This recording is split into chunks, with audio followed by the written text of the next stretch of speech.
会不会改行也来做餐饮呢？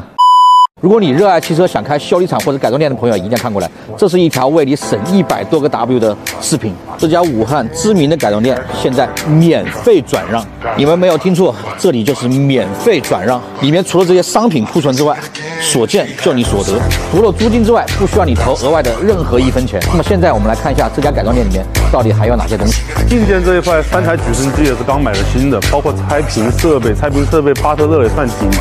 也是花了10几个 W， 这个投入使用都不到2个月时间。OTC 的大型主位全套工具，包括汽油的保养啊，包括洗发动机的干冰清洗剂，这些东西都是一应俱全。包括我们里面还有专门的发动机组装间，客户休息区功能分配的话，办公室、厨房都会。这家改装店已经开了好几年了，从最开始的亏损到新的老板加入之后慢慢持平，然后这几年持续盈利，而且盈利能力不错。在看完我们身边这群做餐饮玩车的朋友之后